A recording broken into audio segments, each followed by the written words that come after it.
Dear students, आज हम start करेंगे स्टीरियोकेमिस्ट्री का अपना एक नया टॉपिक कन्फॉर्मेशनल एनालिसिस। अब ये कन्फॉर्मेशनल एनालिसिस से क्या मतलब है, इसमें हम डिफरेंट कन्फॉर्मेशंस की जो है स्टडी करते हैं।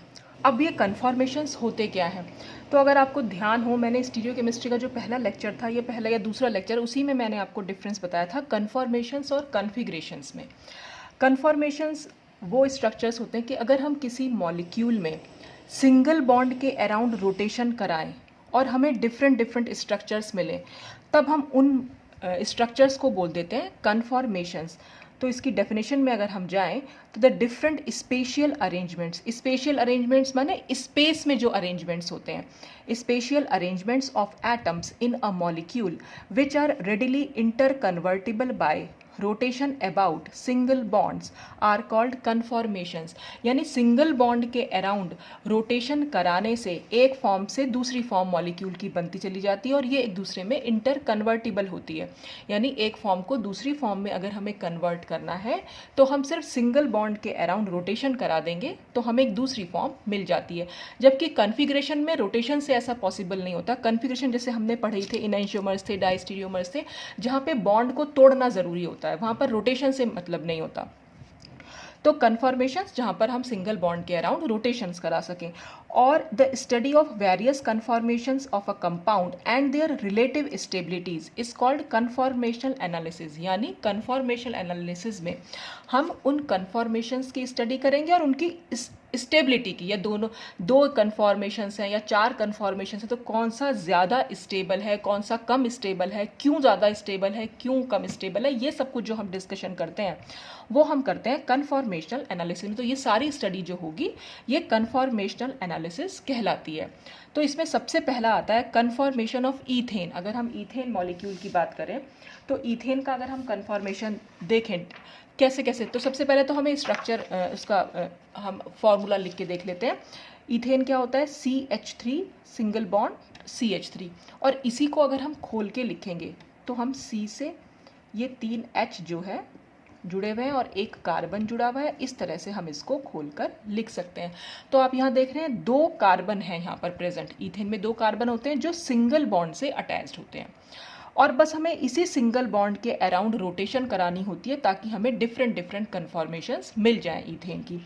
तो अगर हम इसका 100 हॉर्स रिप्रेजेंटेशन दिखाना चाहें, मैंने आपको सारे रिप्रेजेंटेशन सिखा दिए हैं अपने प्रीवियस वीडियोस में, आप वहाँ जाकर चेक करिएगा। तो 100 हॉर्स रिप्रेजेंटेशन अगर मैं इसका दिखाना चाहूँ तो हम इसको कैसे दिखा सकते हैं, हम इसको काफ़ी टाइप से दिखा सकते हैं। जैसे इसको हमने ऐसे बना दिया, ये कार्बन है और ये भी कार्बन है, तो यहाँ कार्बन को शो ना करके बस इस तरह से हम बिना कार्बन के बस इसको ऐसे शो करते हैं ताकि ये पता चल जाए कि बस ये कार्बन है, ये शो करता है कार्बन को। और यहाँ पर हमने लिख दिया हाइड्रोजन। तो ये 2 कार्बन के बीच में सिंगल बॉन्ड और ये 3 हाइड्रोजन, एक कार्बन से 3 हाइड्रोजन अटैच्ड है और चौथा बॉन्ड जो है वो कार्बन से अटैच्ड है। तो ऐसे ही हमने दिखा दिया, इस कार्बन से ये हाइड्रोजन 3 अटैच्ड है और बाकी ये चौथा। तो आप देख रहे हैं पहले वाले कार्बन पर एक उल्टा वाई बन के आ रहा है और दूसरे वाले कार्बन पर एक सीधा वाई बन के आ रहा है। तो चाहे तो आप इसको ऐसे भी दिखा सकते हैं, पहले वाले कार्बन पर आपने सीधा वाई बना दिया, दूसरे पे उल्टा बना दिया, तो ये भी एक ईथेन का ही फॉर्म है, ये भी ईथेन है और वो भी ईथेन है, ठीक है। अच्छा, अब अगर हम दिखाना चाहें दोनों को हम सीधा वाई भी दिखा सकते हैं या हम दोनों को उल्टा वाई भी दिखा सकते हैं, इस तरीके से। तो ये हमारा फ्रंट कार्बन हो जाएगा और ये बैक कार्बन हो जाएगा। तो अगर मैं आपको स्ट्रक्चर दिखाऊं इसका, ये देखिए इस तरह से हम इसको देख सकते हैं। अगर हम यहाँ से ऐसे, अगर आपको ऐसे दिख रहा है तो ये हमारा जो बन रहा है ये ऐसे, यहाँ ऐसे और ये इस तरीके से। अगर मैं साइड व्यू उसको इस तरह से दिखाऊं तो आप कैसे भी इसको समझ सकते हैं। तो यहाँ पर ये दोनों जो ब्लैक कलर हैं ये कार्बन को शो कर रहे हैं और जो ये 3 बॉन्ड से यहाँ जो ग्रीन बॉल्स जुड़ी हुई हैं वो हाइड्रोजन को शो कर रहे हैं। तो अगर आप इसको देखें, देखिए ये वाला एक बॉन्ड जा रहा है, फिर नीचे बॉन्ड जा रहा है, फिर 2, तो ये क्या बन रहा है, एक तरीके से उल्टा वाई बन के आ रहा है। और यहाँ पर भी अगर हम देखें तो ये एक बॉन्ड ऊपर है, बाकी के दोनों बॉन्ड नीचे, तो ये भी एक उल्टा वाई है। अच्छा, अब अगर मैं इसको रोटेट करा दूँ, जैसे कि अगर मैंने इसको ऐसे रोटेट कराया, चलिए पहले आप समझ लेते हैं कि न्यूमैन प्रोजेक्शन इसका क्या है, क्योंकि हम जो कन्फॉर्मेशन दिखाते हैं वो न्यूमैन प्रोजेक्शन में दिखाते हैं। तो अगर मैं इसको ऐसे देखूं, तो अगर आप इसको ऐसे देखेंगे इस तरह से, तो कार्बन के ठीक पीछे एक कार्बन आपको दिखाई देगा और ये देख रहे हैं आप, जो पहला वाला कार्बन पर जो वाई बन रहा है वो उल्टा वाई बन के आ रहा है। और जो पीछे वाले कार्बन पर वाई बन रहा है वो भी एक उल्टा वाई दिखाई दे रहा है। तो जब हम न्यूमैन प्रोजेक्शन में दिखाते हैं तो न्यूमैन प्रोजेक्शन में एक फ्रंट कार्बन होता है और एक बैक कार्बन, जिसको हम रियर कार्बन बोल देते हैं। तो फ्रंट कार्बन को तो हम दिखाते हैं पॉइंट से और बैक कार्बन को हम दिखाते हैं एक सर्कल से। ये सब मैंने आपको पहले भी एक्सप्लेन किया है, पर मैं दोबारा से एक बार आपको बता दे रही हूँ। तो पहले कार्बन पे अगर आप देखें तो ये हम उल्टा वाई दिखा रहे हैं, तो हमने इसमें भी उल्टा वाई दिखा दिया इस तरीके से। और पीछे वाले कार्बन की अगर मैं बात करूं तो पीछे वाले कार्बन पर भी एक उल्टा वाई है। तो जब हम इसको हम इसमें दिखाएंगे, अब पीछे वाले कार्बन पर भी हम एक उल्टा वाई बना देंगे ठीक पीछे इस तरीके से। तो पीछे वाले कार्बन के बॉन्ड्स जो हैं वो छोटे दिखाते हैं और आगे वाले कार्बन यानी फ्रंट कार्बन के हम फुल पूरे बॉन्ड दिखाते हैं। और इसको हम इस तरह से लिख सकते हैं, ये H ये H ये H। ठीक है, ये तो हो गया एक कन्फॉर्मेशन। ठीक, अब हम ये कह रहे हैं कि सिंगल बॉन्ड के अराउंड यानी जो कार्बन कार्बन बॉन्ड है इसके अराउंड रोटेशन करा दें। तो अब सपोज इसके अराउंड मैं रोटेशन करा दूं, सपोज मैंने ऐसे करा दी एक रोटेशन हल्का सा। अब देख रहे हैं आप, अगर मैं ऊपर से देखेंगे थोड़ा सा ये कार्बन उधर की साइड आ गया है, ठीक है ना। तो ये एक कन्फॉर्मेशन बन गया।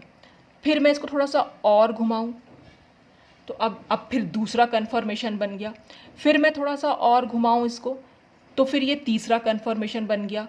अच्छा, फिर मैं थोड़ा सा और घुमाऊं तो मैं क्या कर रही हूँ, सिर्फ फ्रंट कार्बन को तो वैसा ही रख रही हूँ, बिल्कुल जैसा था वो उल्टा वाई है आपके सामने, और पीछे वाले कार्बन को धीरे धीरे धीरे धीरे रोटेट कर रही हूँ। तो अब जो ये एक आप स्ट्रक्चर आपके सामने आ रहा होगा, तो ये फ्रंट कार्बन पर तो बन रहा है उल्टा वाई और बैक कार्बन पर बन गया आपका सीधा वाई। तो उल्टे वाई से सीधे वाई की तरफ हम घूमे, कैसे घूम रहे हैं हम। तो अब अगर ये वाली फॉर्म को जो मैंने अपने हाथ में ली हुई है इसको मैं अगर दिखाना चाहूँ तो ये बैक कार्बन हो गया, ये फ्रंट कार्बन। फ्रंट कार्बन पर हमारा था उल्टा वाई और अब आप देख रहे हैं बैक कार्बन पर हम, अगर मैं इसको ऐसे दिखा रही हूँ उल्टा वाई तो ऐसे बना हुआ है, और बैक कार्बन पर अगर मैं दिखाऊं इसको तो हमारा बना हुआ है सीधा वाई। तो बैक कार्बन हमारा ये है और क्योंकि हमें बॉन्ड छोटे बनाने हैं तो हम ये इस तरह से सीधा वाई दिखा सकते हैं। तो यहाँ पर अब हम इसको H H H H, तो देख रहे हैं आप इस फॉर्म को इस फॉर्म में चेंज करने के लिए मैंने क्या किया, बस पीछे वाले कार्बन को धीरे धीरे धीरे धीरे करके रोटेट कर दिया। तो इथेन में जो मेन कन्फॉर्मेशंस हुए वो ये दो ही कन्फॉर्मेशंस होते हैं। हालांकि इनके बीच में भी कन्फॉर्म जो मैंने आपको अभी दिखाए भी थे घुमा घुमा के, उनको हम बोल देते हैं स्क्यू कन्फॉर्मेशंस, जो इसके और इसके बीच में मिलते हैं।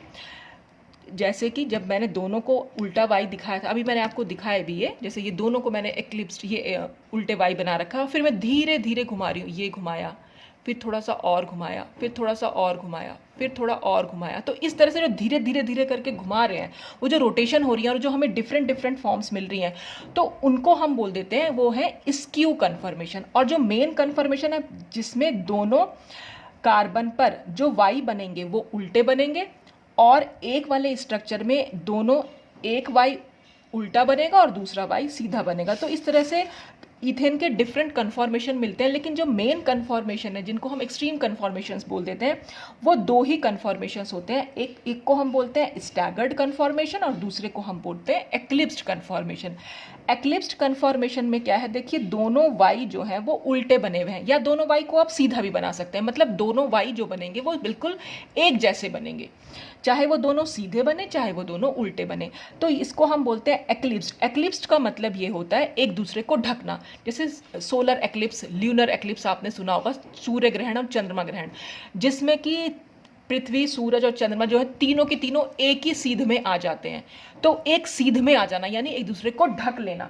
तो अगर मैं आपको एक्लिप्स्ड फॉर्म दिखाऊं स्ट्रक्चर की तो वो कुछ इस तरीके से बनेगी। देखिए ये है हमारी बिल्कुल एक्लिप्स्ड फॉर्म, यानी इस जो ये CH बॉन्ड के ठीक पीछे एक CH बॉन्ड आ रहा है, ऐसे ही इस CH बॉन्ड के ठीक पीछे एक CH बॉन्ड आ रहा है और ऐसे ही इस CH बॉन्ड के ठीक पीछे एक CH बॉन्ड है, इस तरह से। तो इसने इस पूरे CH बॉन्ड ने इस CH बॉन्ड को ढक रखा है क्योंकि ठीक इसके पीछे ही है ये। तो जब ये ढकी हुई फॉर्म आती है इसको हम बोल देते हैं एक्लिप्स्ड कन्फॉर्मेशन। और अगर मैं इसी को या हम इसको घुमाना, मतलब मैं अगर इसको रोटेट कर रही हूँ यानी कि सीधे जो हमारा फ्रंट कार्बन था उसको मैं एज इट इज़ रखूँ और सिर्फ पीछे वाले कार्बन को घुमा दूँ, तो पीछे वाले कार्बन को मैं इस तरह से घुमाऊँ, ये देखिए अब क्या हुआ, पहला वाला कार्बन हमारा उल्टा वाई है लेकिन पीछे वाला कार्बन हमारा सीधा वाई बन गया है। तो ये फॉर्म कहलाती है स्टैगर्ड फॉर्म, जिसमें एक दूसरे को ढका हुआ नहीं है। ये CH बॉन्ड अलग दिख रहा है और ये CH बॉन्ड आपको अलग दिखाई दे रहा होगा। तो ये हमारी होती है स्टैगर्ड कन्फॉर्मेशन। तो स्टैगर्ड और एक्लिप्स्ड में ये डिफरेंस हुआ कि दोनों एक दूसरे से 60 डिग्री रोटेशन पर घुमाने से मिल जाती हैं। अच्छा, फिर से अगर मैं इसको घुमाऊंगी, मान लीजिए मैंने ये रखा था स्टैगर्ड, फिर से मैं इसको 60 डिग्री पर घुमा दूं फिर से, तो फिर से मुझे एक्लिप्स्ड फॉर्म मिल जाएगी। फिर एक और 60 डिग्री घुमाऊं तो फिर मुझे स्टैगर्ड मिल जाएगी। फिर एक और 60 डिग्री घुमाऊं फिर एक्लिप्स। तो यानी कि एक्लिप्स्ड स्टैगर्ड एक्लिप्स स्टैगर्ड हमें 60 डिग्री रोटेशन पर मिलती चली जाती हैं। तो ये जो हमने स्टैगर्ड बनाया है, अब ये वाला बॉन्ड CH यानी फ्रंट कार्बन का CH और बैक कार्बन का जो CH है, इन दोनों के बीच का जो एंगल है वो है 60 डिग्री। देखिए एक्चुअल में क्या होता है, एंगल जो है, हम यहाँ पर कार्बन जो है टेट्राहेड्रल पोजीशन में तो है ही, ये वाला कार्बन के 4 बॉन्ड हमें दिखाई दे रहे हैं, तो एक्चुअल एंगल तो 109.5 डिग्री ही होता है। लेकिन जब हम इसे न्यूमैन प्रोजेक्शन में शो करते हैं तो ये जो कार्बन के तीनों बॉन्ड हैं ये हम 120 डिग्री एंगल पर शो करते हैं। ये न्यूमैन में शो करने का तरीका है। एक्चुअल में 109.5 डिग्री होता है, लेकिन जब इसको हम शो करेंगे न्यूमैन प्रोजेक्शन में तो हम इसको इस तरीके से शो करते हैं कि तीनों जो CH बॉन्ड हैं उनके बीच में 120 डिग्री का एंगल होता है। अब ये तो हो गए शुरू वाले, मतलब फ्रंट कार्बन के CH बॉन्ड। तो जो बैक कार्बन के CH बॉन्ड हैं जो उल्टे Y की फॉर्म में जुड़े हुए हैं, तो आप देख रहे हैं अगर ये एंगल 120 डिग्री है तो इनके ठीक बीच में से ये H जा रहा है। अगर मैं इसको बाई चांस यहाँ मिला भी दूं तो ये बीच में से जाएगा, तो बीच में से जाएगा, इसका मतलब इतना एंगल कितना हो गया 60 डिग्री, और ये एंगल कितना हुआ, ये भी 60, इतना भी 60, ये भी 60। तो ये जितने भी हाइड्रोजन हैं एक दूसरे से 60 डिग्री पर प्रेजेंट हैं। अब इस 60 डिग्री एंगल को हम बोल देते हैं डाईहेड्रल एंगल। और डाईहेड्रल एंगल क्या होता है एक्चुअल में, देखिए अगर मैं आपको यहाँ दिखाऊं इसको, ये स्टैगर्ड फॉर्म थी हमारी, पहला वाला वाई हमने उल्टा बना रखा है और दूसरा हमने सीधा बना रखा है, ये है इस तरीके से। तो डाईहेड्रल एंगल क्या होता है, जो ये CH बॉन्ड है इसका जो प्लेन है और जो इस CH बॉन्ड का जो प्लेन है, देखिए ये एक प्लेन ऐसे और एक प्लेन ऐसे जा रहा है। अगर मैं आपको इस तरीके से दिखाऊं, इस देखा तो ये वाला CH बॉन्ड इस तरीके से बना हुआ है और एक CH बॉन्ड, मतलब ये वाला CH बॉन्ड ऐसे है और ये CH बॉन्ड ऐसे है। तो दो प्लेन जो बन के आ रहे हैं यहाँ पर, तो दोनों प्लेन के बीच का जो एंगल है उसको हम बोल देते हैं डाईहेड्रल एंगल। यानी दोनों प्लेन जहाँ पर इंटरसेक्ट करेंगे, इस CH बॉन्ड का प्लेन और जो पीछे वाले कार्बन से अटैच्ड H है, यानी वो वाला CH का बीच का जो एंगल होगा वो उसको हम बोल देते हैं डाईहेड्रल एंगल। तो स्टैगर्ड फॉर्म में ये डाईहेड्रल एंगल होता है 60 डिग्री। और अगर हम फ्रंट कार्बन की बात करें, फ्रंट कार्बन का ये CH बॉन्ड और फ्रंट कार्बन का ये CH बॉन्ड, इसको हम बोल देते हैं बॉन्ड एंगल। तो डिफरेंस आप ध्यान रखिएगा, डाईहेड्रल एंगल हमेशा फ्रंट कार्बन और बैक कार्बन के बीच में होता है। यानी फ्रंट कार्बन जो फ्रंट पर CH बॉन्ड बन रहा है और बैक पर जो CH बॉन्ड बन रहा है, जो दोनों के प्लेन है, यानी कि प्लेन के बीच का एंगल होता है डाईहेड्रल एंगल। और एक्लिप्स्ड में अगर हम देखें, एक्लिप्स्ड में यही डाईहेड्रल एंगल 0 डिग्री हो जाता है, क्योंकि दोनों CH बॉन्ड एक सीध में है। ठीक है, तो इसको हम बोल देते हैं डाईहेड्रल एंगल। तो एक होती है कन्फॉर्मेशन इथेन की स्टैगर्ड और दूसरी होती है एक्लिप्स्ड कन्फॉर्मेशन। तो आपको समझ में आया कि हम कैसे बना सकते हैं कन्फॉर्मेशन को, कि इसमें अगर हम चेंज करेंगे और 60 डिग्री अगर घुमा देंगे तो स्टैगर्ड एक्लिप्स्ड में, फिर एक्लिप्स्ड को अगर हम घुमा देंगे। अब इसको पेपर पे हम कैसे बना सकते हैं, देखिए अगर हमारे पास स्टैगर्ड फॉर्म इस तरह से आई तो हम इसको घुमा रहे हैं, तो अब जब हम इस वाले H को 60 डिग्री पर घुमाएंगे, यानी कि हम पहले वाले कार्बन को तो एज इट इज रखा, तो हमने इसको उल्टा वाई ही रखा। इस वाले कार्बन को अगर हम इस वाले हाइड्रोजन CH बॉन्ड को अगर हम घुमा रहे हैं 60 डिग्री, तो ये H जो है अब यहाँ पर आ जाएगा, ये वाला H यहाँ पहुँच जाएगा और ये H यहाँ पहुँच जाएगा। तो वही हमने यहाँ दिखाया। अब क्योंकि हमें एक दूसरे के पीछे दिखाना है, तो पीछे दिखाने का तरीका ही होता है कि इसके बिल्कुल पास में हम इसको यहाँ बना देते हैं। और इससे अगर हमें इसमें चेंज करना है तो फिर से हम 60 डिग्री घुमाएंगे। ये पूरा एंगल यहाँ से यहाँ तक 120 डिग्री है, तो 60 डिग्री बीच में ही जाएगा। तो ये H जब हम फिर से 60 डिग्री घुमाएंगे तो ये वाला H जो है अब यहाँ पहुँच जाएगा, ये H यहाँ पहुँचेगा और ये H यहाँ पहुँचेगा। तो इस तरीके से ये स्ट्रक्चर तो स्टैगर्ड में चेंज हो जाएगा। फिर से स्टैगर्ड एक्लिप्स में चेंज हो सकता है 60 डिग्री रोटेशन पर। तो 60 डिग्री ना घुमाकर अगर मान लीजिए मैं इसको सिर्फ 20 डिग्री घुमाऊं या 30 डिग्री घुमाऊं, 40 डिग्री घुमाऊं, तो जो हमें डिफरेंट डिफरेंट फॉर्म्स मिलेंगी उनको हम बोल देते हैं स्क्यू कन्फॉर्मेशंस। तो स्क्यू कन्फॉर्मेशन जनरली हम दिखाते नहीं है क्योंकि मेन हमारे इसमें दो ही माने जाते हैं, स्टैगर्ड और एक्लिप्स्ड। अब इसमें स्टैगर्ड जो होता है वो मोस्ट स्टेबल होता है और एक्लिप्स्ड जो होता है वो लीस्ट स्टेबल होता है। अब ऐसा क्यों है, ये कम स्टेबल और ये ज़्यादा स्टेबल क्यों है? तो इसमें क्या होता है, यहाँ पर होता है एक स्ट्रेन जिसको हम बोलते हैं टॉर्जनल स्ट्रेन। टॉर्जनल स्ट्रेन अब क्या होता है, टॉर्जनल स्ट्रेन को हम एक्लिप्सिंग स्ट्रेन भी बोल देते हैं और पिट्जर स्ट्रेन भी बोल देते हैं। अभी मैं आपको इसकी डेफिनेशन भी बताऊंगी।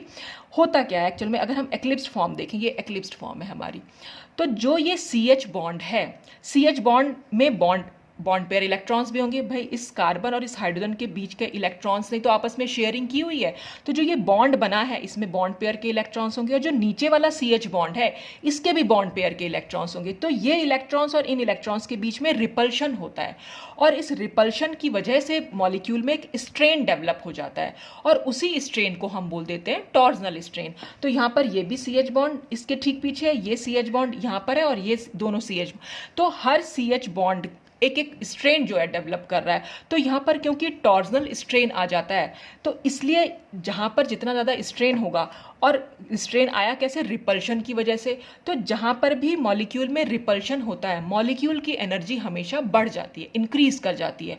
और एनर्जी अगर इंक्रीज कर जाएगी तो हमेशा स्टेबिलिटी डिक्रीज करेगी। क्यों? क्योंकि एनर्जी और स्टेबिलिटी दोनों इन्वर्सली प्रोपोर्शनल होते हैं एक दूसरे के। तो किसी भी मॉलिक्यूल में, ये केमिस्ट्री में पूरा है सब कुछ, आप हमेशा ध्यान रखिएगा ये कि एनर्जी जितनी ज़्यादा होती है स्टेबिलिटी उतनी कम होती है मॉलिक्यूल की।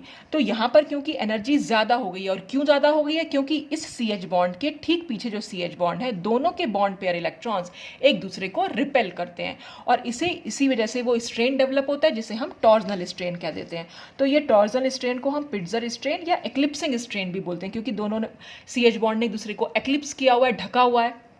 तो इसको हम कैसे डिफाइन कर सकते हैं, this is caused by the repulsion of the bonding electron of one substituent with bonding electron of another substituent on the adjacent atom. दोनों कार्बन एटम जो पास पास हैं, एडजेसेंट एटम का मतलब होता है दोनों एटम जब पास पास हो, तो दोनों कार्बन एटम से जो सब्स्टिट्यूएंट्स यानी हाइड्रोजन जो जुड़े हुए हैं और उनके जो बॉन्ड पेयर इलेक्ट्रॉन्स हैं वो एक दूसरे को रिपेल कर रहे हैं और इस रिपल्शन की वजह से जो स्ट्रेन डेवलप हो रहा है उसी को हम बोल दे रहे हैं टॉर्जनल स्ट्रेन। ठीक है, अब हम एनर्जी डायग्राम, इसका प्रोफाइल एनर्जी डायग्राम बनाए तो यहाँ पर ये है पोटेंशियल एनर्जी को डिफाइन मतलब शो किया गया है और ये है डायहेड्रल एंगल यानी एंगल ऑफ रोटेशन, कितने एंगल पर हम इसको रोटेट कर रहे हैं। तो क्योंकि स्टैगर्ड फॉर्म ज़्यादा स्टेबल होती है इसलिए उसकी एनर्जी सबसे कम होती है।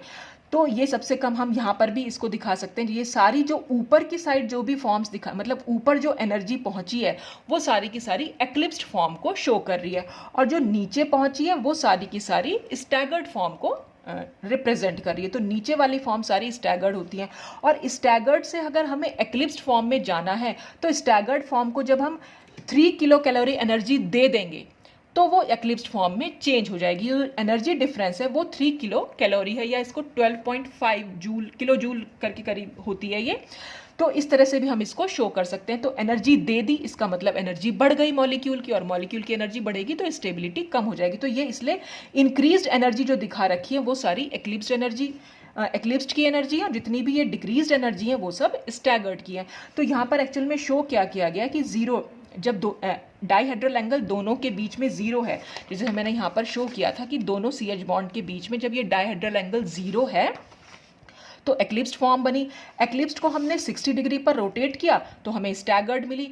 स्टैगर्ड को फिर हम 60 डिग्री पर रोटेट कर रहे हैं तो फिर से एक्लिप्स्ड मिली। तो ये टोटल 120 हो गया क्योंकि एक बार हमने 60 डिग्री रोटेट किया फिर दोबारा से हमने 60 डिग्री रोटेट किया तो टोटल हमने 120 डिग्री रोटेट किया। तो इस तरह से ये स्टैगर्ड एक्लिप्स्ड में और एक्लिप्स्ड स्टैगर्ड में चेंज हो रही है। तो इस तरह हम इसका एनर्जी प्रोफाइल डायग्राम भी दिखा सकते हैं। तो ये होते हैं कन्फॉर्मेशन ऑफ इथेन जिसमें एक्लिप्स्ड फॉर्म जो होती है वो लीस्ट स्टेबल होती है due to the presence of torsional strain. अब हम इसमें नेक्स्ट जो हमारा टॉपिक है वो लेते हैं कन्फॉर्मेशन ऑफ ब्यूटेन। अब अगर हम कन्फॉर्मेशन ऑफ ब्यूटेन की बात करें तो पहले ब्यूटेन का फॉर्मूला, तो देखिए ब्यूटेन का फॉर्मूला जो हम लिखेंगे वो क्या हुआ CH3 CH2 और CH2 CH3। और अगर मैं इसी को खोल के लिखूं, देखिए इसमें और इसमें यानी इथेन में और इसमें क्या डिफरेंस है। अगर मैं क्या करूं, इस ईथेन में एक H को CH3 से रिप्लेस कर दूं, जो कार्बन से एक H अटैच्ड है, और इसको भी मैं अटैच को चेंज कर दूं, तो देखिए फॉर्मूला क्या बन के आ जाएगा, ये CH3 है, फिर CH2, फिर CH3 और ये CH2। तो यानी कि अगर मैं इसको खोल के लिख रही थी, इसको अगर मैं यहाँ पर ऐसे लिखूं, ये CH, फिर इससे ये दोनों तो CH2 मैंने एज इट इज लिख दिया और यहाँ पर बना दिया मैंने CH3। तो इस फॉर्मूला को अगर आप देखें तो क्या होगा, कार्बन कार्बन के बीच में बॉन्ड है, जैसे हमने ईथेन में देखा था, ठीक है। ईथेन में क्या था, एक कार्बन से तीनों हाइड्रोजन अटैच थे, दूसरे वाले कार्बन से भी तीनों हाइड्रोजन अटैच थे। लेकिन ब्यूटेन में क्या है कि एक कार्बन से दो तो हाइड्रोजन है और एक CH3 है। तो हम ये भी कह सकते हैं, अगर हम ईथेन से कंपैरिजन करें, कि ईथेन के एक हाइड्रोजन को मिथाइल ग्रुप से जो है वो रिप्लेस कर दिया गया है। यहाँ पर भी हम देख सकते हैं, इस वाले कार्बन से जो हाइड्रोजन था उसको भी रिप्लेस कर दिया, और इस वाले कार्बन से जो एक हाइड्रोजन था उसको भी रिप्लेस कर दिया, तो हमारे पास ब्यूटेन निकल के आ गया। तो इस तरह से हम इसकी फॉर्म भी बना सकते हैं। तो यहाँ पर भी हमें एक्लिप्स्ड और स्टैगर्ड फॉर्म ही देखने को मिलेंगी, लेकिन यहाँ पर एक से ज़्यादा एक्लिप्स्ड फॉर्म होंगी और एक से ज़्यादा स्टैगर्ड फॉर्म होंगी। अब वो कैसे हम बना सकते हैं वो हम अभी देख लेते हैं। तो देखिए, अब हमने क्या करा, हमने स्टैगर्ड फॉर्म जो बनाई थी ईथेन की, उसमें क्या दिखा रखा था, बस CH3 की जगह H लिखा हुआ था फ्रंट कार्बन पे, और बैक कार्बन पे भी CH3 की जगह H था। यहाँ पर क्या कर दिया, उस H को दोनों ही कार्बन पर, दोनों H को रिप्लेस कर दिया हमने CH3 से। तो जब हमने CH3 से रिप्लेस किया तो हमारे पास जो ये एक फॉर्म निकल के आ गई, ये एक स्टैगर्ड फॉर्म है। और यहाँ पे उस स्टैगर्ड फॉर्म को हमने नाम दे दिया एक गोश, इसको हम बोलते हैं गोश। अब गोश कन्फॉर्मेशन क्या होता है, गोश कन्फॉर्मेशन में क्या होगा कि जो ये CH3 ग्रुप्स हैं, यानी जो सब्स्टिट्यूएंट्स हैं, उनके बीच में एंगल होता है, डाइहेड्रल एंगल होता है 60 डिग्री। दोनों CH3, मैंने आपको बताया था अभी, डाइहेड्रल एंगल, पहले वाला जो कार्बन है और दूसरे वाले कार्बन का सब्स्टिट्यूएंट्स है, दोनों के बीच में जो एंगल, यानी दोनों के प्लेन के बीच में जो एंगल है, वो हम डाइहेड्रल एंगल कहते हैं उसको। तो जब भी गोश इंटरेक्शन होगा, या गोश कन्फॉर्मेशन होगा, वहाँ पर जो है, जो ग्रुप्स होते हैं उनके बीच में 60 डिग्री का, यहाँ जो सब्स्टिट्यूएंट है CH3, तो दोनों के बीच में 60 डिग्री का एंगल है, तो उसको हम बोल देते हैं गोश। ये स्टैगर्ड का ही एक फॉर्म है। अच्छा, अब अगर हम इसे 60 डिग्री रोटेट करें, तो देखिए 60 डिग्री रोटेट कर रहे हैं, अगर हम क्लॉकवाइज रोटेट कर रहे हैं, तो क्लॉकवाइज रोटेट करेंगे तो हम इधर की साइड इस CH3 को 60 डिग्री पर लाएंगे, तो वो यहाँ पर आ जाएगा, ठीक इस CH बॉन्ड के ठीक पीछे। और ये वाला H कहाँ पहुँचेगा, इधर पहुँचेगा, और ये H कहाँ पहुँचेगा, ये इधर पहुँच जाएगा। तो इस तरह से ये एक एक्लिप्स्ड फॉर्म बन के आएगी। और ये एक्लिप्स्ड कैसी होगी, पार्शियली एक्लिप्स्ड। पार्शियली का मतलब होता है आंशिक रूप से एक्लिप्स्ड। तो अब आंशिक क्यों कह रहे हैं हम इसे, वो हम अभी आगे समझेंगे। फिलहाल तो आप इतना समझिए कि ये फॉर्म से ये फॉर्म कैसे आई, 60 डिग्री का रोटेशन करने से, और क्योंकि बॉन्ड ने एक दूसरे को ढका हुआ, एक दूसरे के ठीक पीछे आ गए हैं, इसलिए ये एक एक्लिप्स्ड फॉर्म है, और वो भी पार्शियली एक्लिप्स्ड है। अब फिर से अगर हम इसको 60 डिग्री रोटेट करें, तो 60 डिग्री रोटेट करने पर क्या होगा, अब ये CH3 यहाँ पहुँच जाएगा, तो हमने इस CH3 को यहाँ दिखा दिया। ये H यहाँ पहुँचेगा, तो हमने ये H यहाँ दिखा दिया, और ये वाला H इनके यहाँ बीच में पहुँचेगा, तो ये H हमने यहाँ दिखा दिया। तो ये एक स्टैगर्ड फॉर्म बनी। लेकिन इस स्टैगर्ड फॉर्म का यहाँ पर नाम क्या है, एंटी। अब हम इसको एंटी क्यों बोल रहे हैं, इस एंटी में क्या है, इन दोनों मिथाइल ग्रुप के बीच में जो एंगल है वो 180 डिग्री, यानी डाइहेड्रल एंगल जो हुआ, इस कार्बन और CH3 का जो प्लेन है और पीछे वाले कार्बन और जो CH3 का प्लेन है, दोनों के प्लेन के बीच में 180 डिग्री का एंगल है, इसलिए हम इसको बोल रहे हैं एंटी। दोनों ही CH3 एक दूसरे से ऑपोजिट साइड पर जब होती हैं, ये CH3 ऊपर है और एक CH3 नीचे है, तो ये फॉर्म हो जाएगी एंटी फॉर्म। ठीक है, अब फिर से हम 60 डिग्री रोटेट करेंगे, तो हम क्योंकि क्लॉकवाइज ही करते आ रहे हैं, तो CH3 अब इस H के पीछे पहुंचेगा, तो हमने यहाँ इस H के पीछे इसको दिखा दिया, और ये H इस CH3 के पीछे पहुंचेगा, तो ये H हमने CH3 के पीछे दिखा दिया। ये H अब यहाँ दिखा देंगे, तो ये H यहाँ पर आ गया। तो अब फिर से एक एक्लिप्स्ड फॉर्म हमारे पास निकल के आई, और इसको भी हम पार्शियली एक्लिप्स्ड कह रहे हैं। अब फिर से हम 60 डिग्री रोटेट कराएंगे। 60 डिग्री रोटेट कराने पर क्या होगा, अब ये CH3 जो है यहाँ पहुँच जाएगा, तो हमने CH3 को यहाँ दिखा दिया।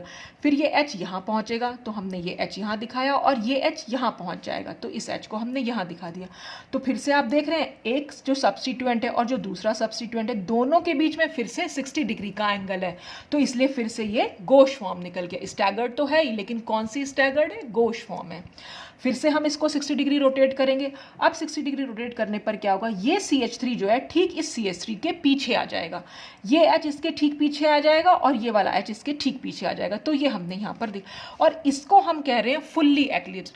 तो देखिए डिफरेंस क्या होता है फुल्ली एक्लिप्स्ड और पार्शियली एक्लिप्स्ड में। फुल्ली एक्लिप्स्ड में जो ग्रुप ऊपर है वही ग्रुप उसके ठीक पीछे, मतलब फ्रंट कार्बन से जो ग्रुप जुड़ा हुआ है बैक कार्बन से भी वही ग्रुप जुड़ा हुआ है, या हम ये कह सकते हैं सेम ग्रुप ने सेम ग्रुप को एक्लिप्स किया हुआ है।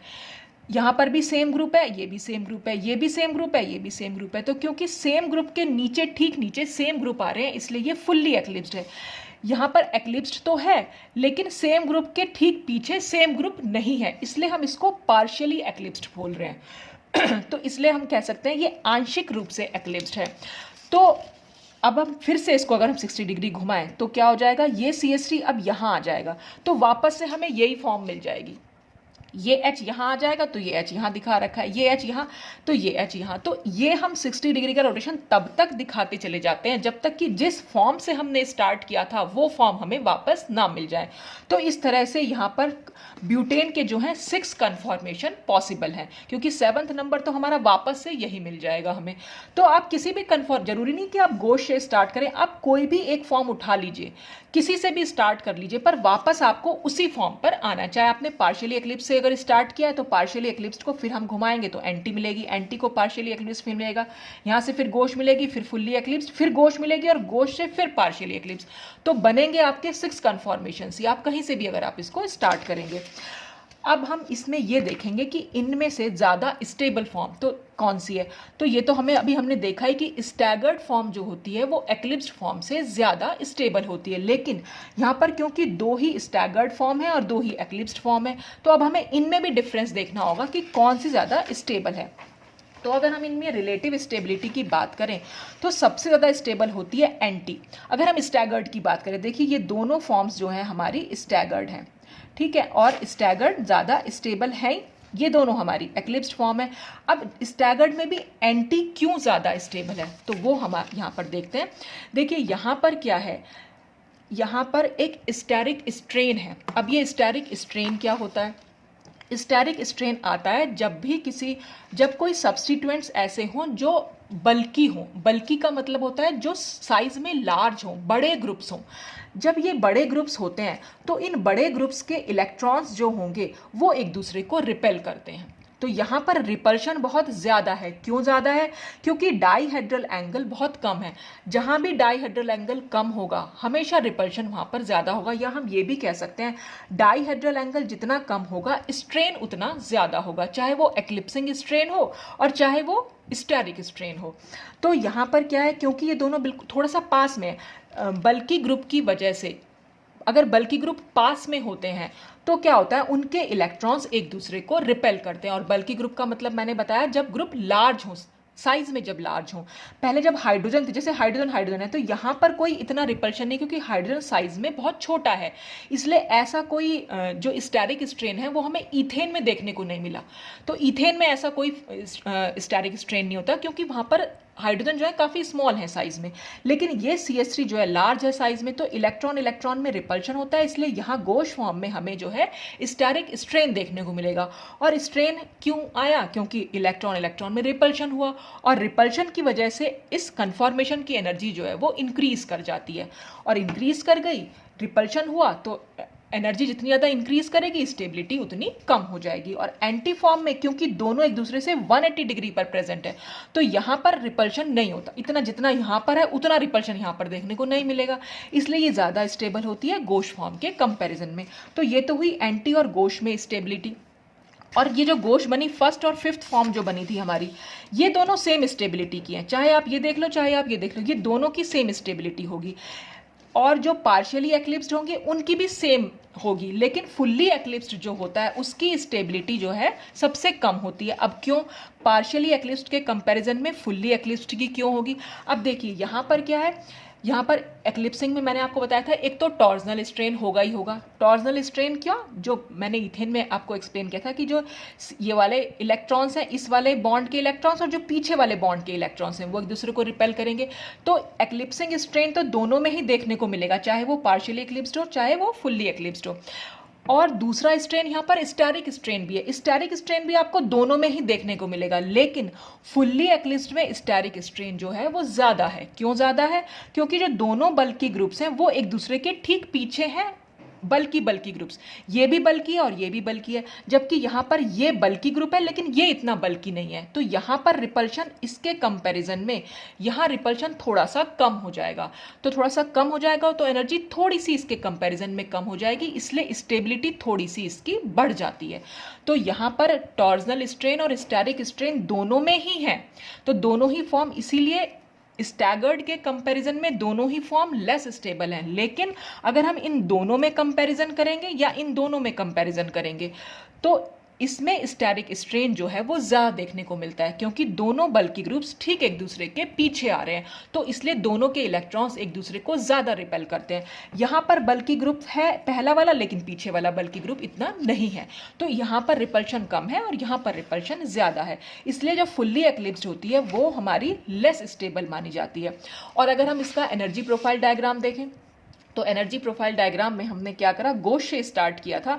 गोश को हमने 60 डिग्री पर घुमाया था तो हमें पार्शियली एक्लिप्स्ड मिली थी।